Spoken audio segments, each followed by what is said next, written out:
And welcome, everybody. My name is Joey, and I'm with HBYOB. To my left, your right, is Chad from Star City. How are you, Chad? Good. How are you? I'm doing great. Chad's the head brewer over at Star City. So if you get a chance, come check them out. Try some fantastic beer.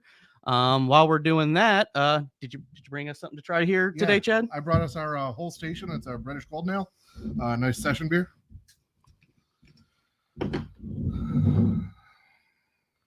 So while he's pouring that, we wanted to get everyone in today just to kind of announce that we will be having a study class for the BJCP certification program, so you can become a beer judge.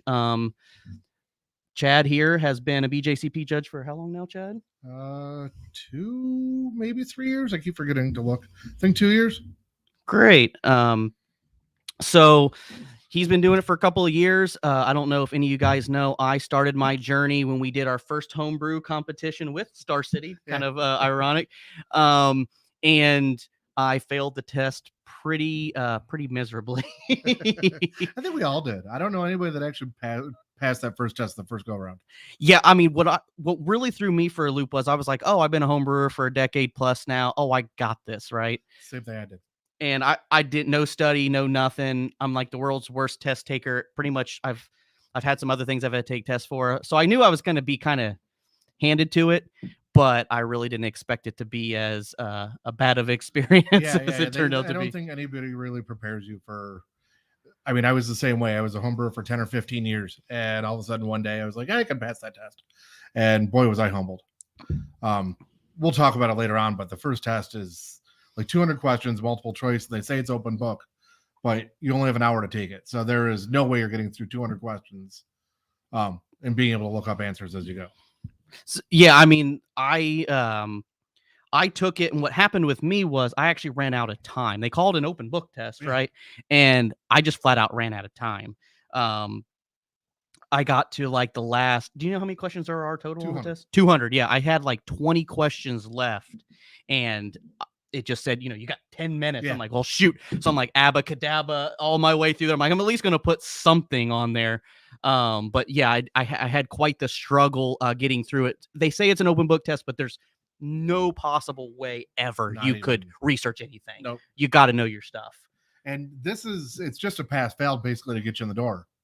So you really just have to, I thought in basic beer knowledge, I can get my way through it. But a lot of the questions are about judging and stuff like that too. And if you've never judged, how are you going to know those? Yeah, I mean, honestly, like I said, we'll get into it in just 1 second here. I just want to give a few people a chance to get logged in. If you don't know, we are live on YouTube and Facebook right now. If you don't get a chance to watch it live, you can watch it whenever you get the chance on HBYOB's Facebook or YouTube page. Yeah, I mean, that's the thing is I took the test and didn't do too well. It doesn't give you a pass or fail, or I mean, it just gives you a pass or fail. Yeah. I don't, to my best knowledge, correct me whenever I'm wrong. They don't tell you, like I took a real estate exam like many years ago now, but you had to get. I knew ahead of time I had to get like a 70 or 80% to pass the test. Is just pass fail. So, and it doesn't give you a percentage. Mm-hmm. It just either says you passed or you failed, and then it gives you a list of the things it'll say you should learn these things. Yeah. And it gives you a list of things to study for the next time. Yeah. I when it came to brewing stuff, I think I did fairly well on that because it didn't tell me I needed to study that. But there was a lot of like beers that I've never even drank in my life asking me for flavor profiles of it. I'm like, well, you can't even get that in the state of Ohio. How would I ever know that? And contrast certain styles and you're like, and they're real subtle things, like Northern English brown ales versus American brown ales. Mm-hmm. And, and you have to know that, American beers are more robust and stuff like that. And it won't dwell on them, but with the 200 questions, they're all over the board and there's no particular order of them. Yeah. I mean, like I said, it was one of those things where when we did the homebrew competition when was that now? Like that was 2018? 18 was the first one. No, 19 was the first one. We took 20 off, and then you guys did this year with new ales. Yeah, that's right. So 2019. So I was like, well, if I'm going to be one of the judges for the competition, well, let's go ahead and just pass. Let's just knock this test right out. No problem, right? Well, wrong. Real quick. Like I said, I brewed for probably 10 or 12 years as a home brewer, managed a different homebrew shop in town for a few years, really thought I knew my stuff. And man, the test just made me think I was just stupid. Well, I mean, I've heard from a lot of people. I know a couple people that have had some pretty high accolades as far as their careers go, and say this was the hardest test I've ever taken. Yeah. And I'm not a test taker. That's not an excuse, but not being a good test taker, I think after like the hour, how long do you have? 2 hours? You have 1 hour for 200 questions. I know I hit about 45 minutes and I was just done reading. Yeah. Because a lot of the questions are it's not just a B, C, or D. Sometimes it's a and B, Yeah. or none of them, or true, A, B, false, C, and D. I mean, there's not just like you just click one button. There are certain ones that's like click like I forget what all that apply. Yeah, and you're like, oh my god. So you have to. It's not like in the good old days when you read a test. It's just like, oh, I know it's B. I don't even need to read C or The D. nice thing is once you pass it though, you don't ever have to take it again. Ever. Not that one. Do you get like a card? I think it qualifies you to go on then in the process. So basically, that's just your foot in the door to the actual BJCP. It's like a pre-screen almost. Okay. So yeah, so you'll go on that. And then if you pass, then that qualifies you to actually go on and take the tasting exam, which is the next step in the process. Okay. So then you go to the tasting exam, and then that's when they put the screws to you, where you have, I think it's 90 minutes to judge 6 beers. And they bring them to you and you score them as if you were scoring in a competition. And then you have the administrator that pours the beers for you. And then you've got a bunch of proctors. I believe there's 4 proctors that are judging the exact same beers at the same time you are. And these are high rated judges. They're masters and grandmasters and stuff like that. And then ultimately your score from the tasting exam comes from how your scores compared to the proctors. So I was lucky enough to have Gordon Strong, who was the BJCP president until this year, the highest rated judge in the world. He's a grandmaster 12 or 13. He's from like the Dayton, Ohio area too. Beaver Creek, I think. Yeah. And so he was one of the proctors on my exam. So I knew that he was going to get this beer exactly right. Yeah. And you don't know what the styles are, so you just have to know all of them. Okay. And then they're going to put a beer in front of you and they say, okay, well, they tell you this next beer is an American IPA. And you then judge that beer based off it's an American IPA. Yeah, I gotcha. And then you go through and you fill the whole score sheet out. And then, you go on with the other, I think it's 1 beer every 15 minutes. They put one in front of you. Okay. And then at the end of it, the scores are determined basically on how you scored that beer in relation to the judges and what your tasting notes were as compared to the proctors and how it ultimately compares and contrasts. And so here I am, when I took the tasting exam, and depending on how well you score on that kind of determines your future in judging. But, or as far as your rankings in the judging world and stuff like that. And I thought I knew, a lot of beer styles and stuff like that. And they rank you every beer. Your knowledge is from like novice to master level in your knowledge of that one beer. But it's only the beer that's in front of you. Well, there's going to be beers with off flavors in them. And you have to identify the off flavors and how you would have fixed them or how you could prevent it. Because ultimately your whole point in this whole thing is to be able to give people good feedback on their beers so they can become better brewers. Which that would actually segue exactly to kind of what we're trying to accomplish with this is I feel like for us to become better homebrewers, a great start would be to also critique. I can't tell you how many customers come in the store, which is why we started the homebrew competition. Here, tell me what you think of my beer. Tell me what's wrong with it. How can I get better? So I had so many people who entered in the competition. They was like, well, I don't even care if I win or lose. I just want someone to critique my beer. Absolutely. So I thought this would be a great option for us to offer a class because like you learned firsthand from me and Chad here, the test is not easy. This is not just a simple, fly right through it. Also, you get to learn a lot about beer. You get to drink free beer for the day. Usually, most contests I've been to, you get a free meal out of it. Usually, every competition I've done, there's a meal, usually like halfway through the day. Mm-hmm. And then at the end of it, there's an award ceremony, which is even more free beer and more free food and door prizes and giveaway. But it all depends on the competition. But the ones I've been involved with, there's usually at least one meal and all kinds of, rewards for people that have been there. I gotcha. So basically what we wanted to do is we wanted to get together a study class. We have one planned for December 16th at Star City Brewing at 6:30 p.m. If you're interested in joining the class or the study course so you can get the certification, all you have to do is there should be a link in the YouTube down there or on the Facebook page, or if you just go to hbyob.com at the top there, one of it says BJCP study course. All you have to do is just click on the link. Like I said, provided them here in this cast, or if you go to the website, it's just going to ask for your name, email, phone number, and you don't have to put a comment if you don't want to. That way you can get signed up for the class. The first one's going to be completely free of charge. So we'll discuss anything as far as, future ones, but basically so we can get together to help us all together as a group get the BJCP certification so we can continue on.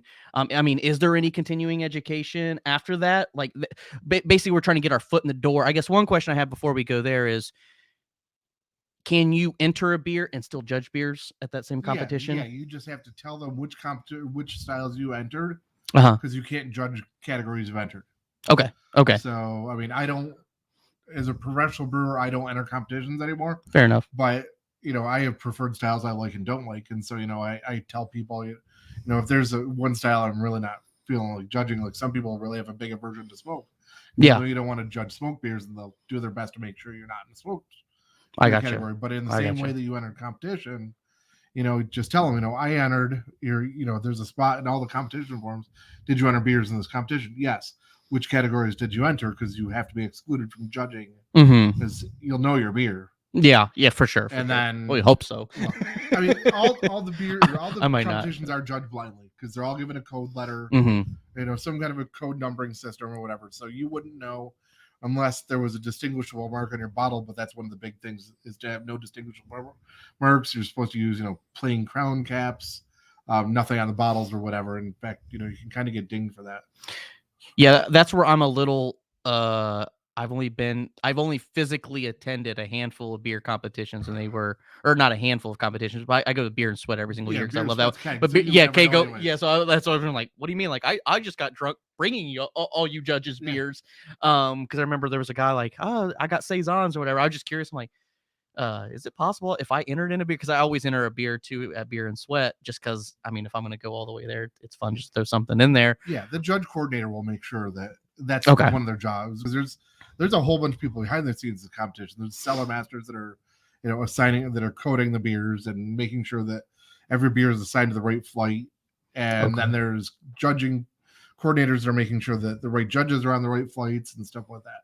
And that, usually you're going to have in a competition, you're going to have a higher ranked judge with a lower ranked judge, because you always want the judges to learn as well. Yeah. So if me as a certified judge, which is like third up the tier, if I get paired with a novice, then the novice is going to learn some things from my knowledge of it, because your score is a cumulative average of the two judges' scores. Yeah. But me, on the other hand, as a certified, if I get paired with a master, then I'm going to learn something from a master judge as exactly. well. There's always more things to learn. Nobody knows everything. Even Gordon and Sandy and the higher ranked judges, I don't know it all. That's how they're still progressing with it. Sure, they know the ins and outs of the styles better because they've judged hundreds of competitions. Yeah. And drank, thousands of beers at this point. But... So great. So like I said, once again, usually what we do is, getting into the holiday season, a lot more of the diehard brewers are the ones that kind of come out right now. Your hardcore as the cold months settle in, and then generally at the beginning of the year, which we'll discuss that at a later time, but that's usually when we'll start doing the like introduction to brewing classes. I know we've discussed some other things. We won't touch on that today. But basically something fun for us to get together, kind of test out the waters, get our BJCP certification. That way, when we get into it, the full swing of brewing season next year, when all the competitions start, I guess a great thing would be, do you know good resources? Say unfortunately, I'm not really much of a competition guy. I'll be honest. I brew beers and I'm like, I don't even know what style guidelines they fit into. I'm totally honest to people about that. But I do have a lot of customers that are super into beer brewing competitions. Yeah. So with that being said, do you recommend, where are great resources to find where the brewing competitions are? BJCP.org has a list of all upcoming competitions once they've been registered with the BJCP. There are, I think the American Homebrewers Association which is what, homebrewing.com or homebrewing.org, I believe it is. AHA. Yeah. Yeah. I think it's homebrewing.org. No, that's a retail website. Well, no, no. Org is. Yeah. No, org is, you're thinking homebrew.com. Regardless, no, yeah. But the AHA, the American Homebrew Association, has a list of upcoming competitions. BJCP.org has a competition directory. There's all kinds of ways to find them. Where we're located here in Western Ohio, we kind of have the benefit of Draft, which is the Dayton Homebrew Club. They have a competition every September.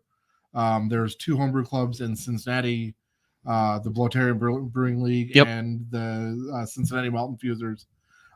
They host multiple competitions a year. And then there is SODS, which is out of Columbus, and they host at least 3 or 4 competitions a year. Okay. As well as the Ohio State competition, which is actually done as part of the Ohio State Fair. They have a competition every year that gets judged in like April or May, I think. Okay. On the fairgrounds. Okay. You actually judge it in one of the buildings. That's a fun one. As a reward for being a judge, you get like family day passes to the state fair and stuff like that, just for showing up. Oh wow! So the fair, I don't think is till like July or August, but they give you passes as a prize for kind of helping out. Because there's never any. I've never been in a competition where they said, "Hey, we have too many judges." Yeah, for sure. And then Indiana has a couple of big ones. Then there's the big one, the National Homebrew Competition.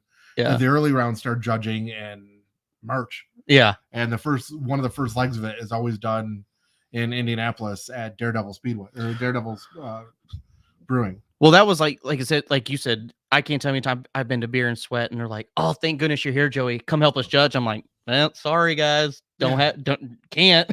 I can steward. I can bring you beer." Well, so the nice thing is, once you've taken, so the way the whole thing goes down is first you take the online test, which is those 200 questions, multiple choice. Once you've passed that, you're technically listed as ranked pending. And then you go and once you've taken that qualifies you to take the tasting exam. Okay. And then based off of how you perform on the tasting exam, that determines your initial rank, which is whether you're going to be a novice, which you did pretty poorly. Recognized, which is, I believe, up to like 60 points, or you scored like a 60. And then above that, you go to certified. And that's where I'm at. So I scored an 81 on my tasting exam. And it's not a 100-point scale. So I'm a certified, and then if you score at least an 80, that qualifies to take the next exam, which is the written exam. And the written exam is 5 essay questions. Okay. And then if you average an 80 on that and the written exam combined, or the tasting exam combined, qualify as a national judge. Then you go up from there. Oh wow. So if I just take the written exam, I'm, like you said, I'm a horrible test taker. So I've been putting it off for like 2 years. Yeah. I think I can probably pass it because the essay questions, there's like 90 possible questions they ask, and it's always a certain formula. But I'm like, all I have to do is get a 79 to be a national, and then that allows you to actually host exams. Well, I had a clear. It dawned to me that the test wasn't going to be easy when I got on the BJCP's website, because you can do it at home online. Yeah. And they sell them in like 3 packs, 5 packs, 10 packs. I'm like, this probably means this is not a nailed it one and done type of test. So I did buy a 3-pack. I've only used one of them, but I don't know if I got to buy it again or not. This was years ago now. I failed my first one. I was really kind of appalled by the number of things I didn't know. My list of things you should study was much shorter, or was much longer than I ever expected it to be. And then it's just kind of obscene the way that but like you said, I think it's like $10 take the first time, 10 or $15. Yeah, and then each add-on's like $1 or $2. I'm making up numbers. It wasn't much. But then, and then that's why I was like, I'm getting 3 because I know me. So then when you take, of course you pay to take the next exam, and if you fail it, you get like a 10% discount on taking it again. I'm like, great. So I saved like $1.50 to take it again, or something like that, or maybe it's $5 off. I don't remember what the pricing structure is like. I was gonna say they're not too expensive. It's not like you're, because when I took if you're interested in, it's all, the BJCP is a nonprofit anyway. Okay. So it's all going back to kind of furthering this whole process. Yeah. And bjcp.org has great study guides, and we'll have it at the first. I'll print it off for the first class, but it has, I think it's like 77 pages of what you need to know to actually like navigate the testing system. Okay. You know, it tells you how to judge beers, and you know, how to, you know, all beers are judged off of 5 characteristics. It's appearance, smell, Yep. taste. And taste is they break into like points, like head, you only get like 2 points. Yeah, appearance is like a 3-point scale. Yeah, so you could completely, like, back to people who, well, nowadays everyone wants hazy beers, but in the good old days where if it wasn't crystal clear, it's 3 points. It's Right. You could enter the most hazy beer ever if you don't want it to be hazy. The worst you're gonna get is lose 3 points. Yeah, it's out of 50 is perfect, which doesn't ever happen. Never see it. Yeah. 40 is. Have you ever seen a 40? I think I've scored less than 5 40s in my, out of all the, I judged without having taken any exams. Mm-hmm. I can judge as a professional brewer and just kind of check that box. Yeah. Because on the score sheet there's a list of your qualifications. Yeah. And one of them is professional brewer. Oh, cool. So yeah, even if I hadn't taken the test, I can still judge as that, because there's a certain amount of knowledge that's assumed that you have by being a professional brewer. Okay. So if you have a moment, because I don't want to hold up everybody for too long today. Do you have any more beer in that growler? Yeah. Cool. So if you don't mind, you brought this beer in. Yep. It would be I think you told me a British Golden Ale. Go ahead and just top me off if you don't mind. I was chugging that away. How would if you want any more? That's fine. Do you mind if we kind of go through a quick, like, what you? Sure, throw me on the spot. Sorry. So the Golden Ale, the BJCP, there's like AJ3 and like these different numbers. Actually, let me grab my phone, because there's a great app. The BJCP style guidelines are actually, which is a great app.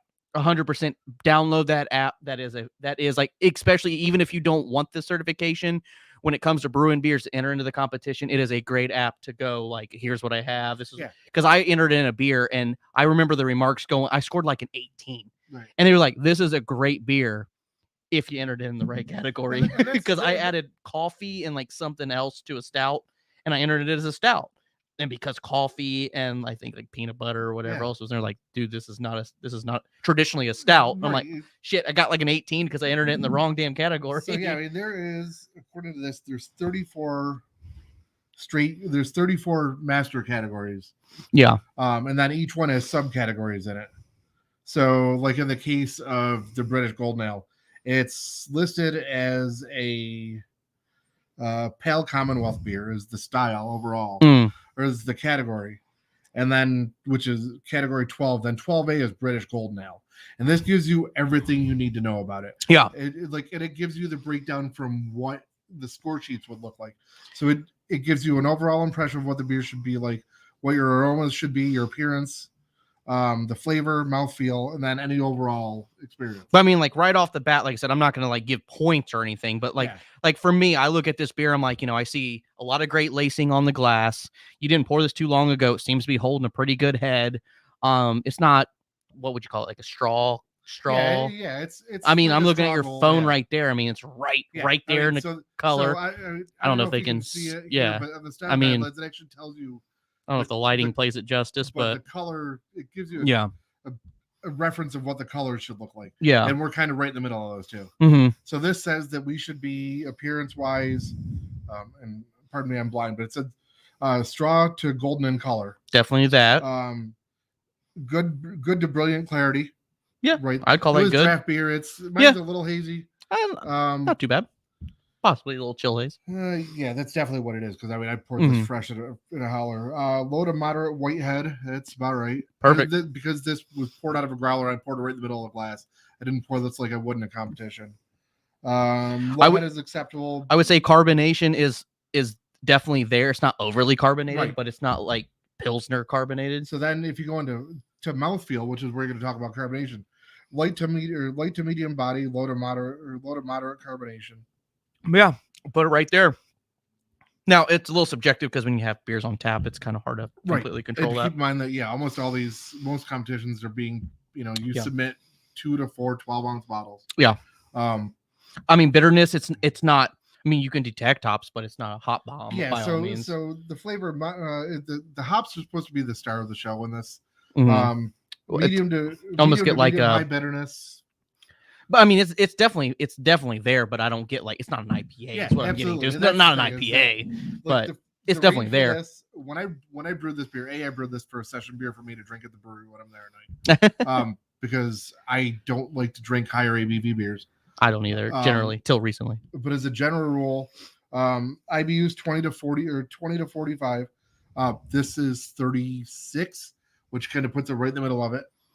Original gravity 1038, 1053. This is 1047. Yep. I brewed it to be. I brewed this beer to the style guidelines. Just for me to have something like this around the brewery that I could drink. I mean, it's a nice dry finish, and so you want to drink more of it. Mm-hmm. And only being like 4.8%, yeah, you can drink several of these and not get wasted. Well, that's what I like about this beer most is it's one of those beers for me. Which, by the way, you can get this at Star City right now, right? Absolutely. Yep. Right so now. If you want to visit Star City, this beer is on draft, ready to go for you. You can even get it to go home in a howler or growler, I'm sure. Growler, yeah. So yeah, I mean, like I put this beer in exactly what you just said. I don't like cream ales because to me there's just really nothing going on there for me. This reminds me like I'm just giving you as a layman who doesn't know too much about the beer style. This reminds me of like a cream ale on steroids, but I don't mean that in the ABV. I mean that in the like there's definitely hops there. It's not like super aromatic like I said, like an IPA or something, but it's definitely there. So these were actually brewed originally. It's a relatively new style. It came out in like the mid 80s. The best thing that I can equate it to is it was brewed to be like a summer ale. Like, have you ever seen beer labeled like Sam Adams Summer Ale? Yeah. Where Latitude 78 or whatever it is. Yeah. So it was meant to be an ale version of a hoppier lager, I guess. Yeah. But it was also meant to rival, to be one of those beers you can drink all summer long and have some interest to it. You know, it's not malt focused. I mean, sure, there's some malt sweetness to it in the background, but this is all EKG in it, so it's got a little bit of biscuit. I definitely get that. Yep. And it's got that British floral, slightly grassy note. Yep. But EKG is one of those hops I don't use enough. They're so good, and I don't know why I never use them. Yeah, a lot of things. I think it's because not the IBUs, alpha acids on them are on the lower side. So I'm like, man, I'm gonna have to put like 1,000,000 ounces in there, and I gotta strain them out and all that. Yeah, that's what cracks me up with like I think the last few batches of EKG or the last few bags of EKG about like 5.9%. And I was like, this is great because I could use like a pound and a half instead of a batch and it still get my 30 or 35 IBUs out of it. And I don't feel like I've just hot bombed the thing and it didn't turn it green because it doesn't have 7 pounds of hops in it. Yeah. Well, cool. I appreciate you bringing it in. Really good beer. Like I said, if you guys get the chance, go to Star City and give this beer a try. Like I said, great beer. I could drink this all day. Gonna wrap things up now. Like I said, if you are interested in the classes, December 16th is what we're shooting for the first one. 6:30 p.m. will be the start time. We plan the class running about an hour. About an hour. Knowing the way I talk, probably longer. And really, we're just going to get into the very basics of a little more in depth of what we just did. Yep. And then kind of plan out. We'll start in the new year when we really get into the meat of the thing. Yep. And then we'll actually talk about real style guidelines. All I ask is that if you are coming to the class, show my bartenders some love. Yes. Buy a beer, tip her well. Yep. We're gonna do the first one for free. We'll see from there on out. Yeah. If there's a fee to it. Yeah. But really, if that is, it's really only going to recoup the study cost. Mm-hmm. I mean, at some point, I do want to get into the off flavors in beer. Yeah. And off flavor kits we can buy. Yep. And there's like $100 investment into getting the off flavor kit, but it's something every judge needs to know, like the 7 key off flavors. Exactly. So just to offset those costs of those things. So if y'all want to learn more about brewing, if you want to learn more about tasting, and you want to get the BJCP certification to get to a contest, come see us December 16th. If you could please either click on any of the links that we have provided or email me directly, give me a call, whatever it is, sign up. The best would just be to do it through the website there. That way I can give you reminders on when the classes are going to be. Once we get to the first one, we'll take it from there. But other than that, I don't have much more to say. Chad, how can they see you? How can they try your beer? Star City Brewing. We're at 319 South 2nd Street in Miamisburg in the old Peerless Mill building. I'm usually, I'm there during the day, so I'm not usually there at night, but come down and see us. We always have usually 16 to 20 beers on tap, and we're also a winery, so if you're significant other or whatever is not into beer, we do a hard seltzer. We do a couple of cider. You got a lot of seltzer flavors. I know that. We have 51 flavors now. Jeez. And I've had the mulled wine there, which is really, really that tasty. Comes back on Friday. We were very happy to have that back on Friday. Okay. And so great. Thank you all very much. Please sign up on the links. If you have any questions, you can email me directly at joey@hbyob.com. Give us a call or see us in store. But until next time, thank you all and cheers.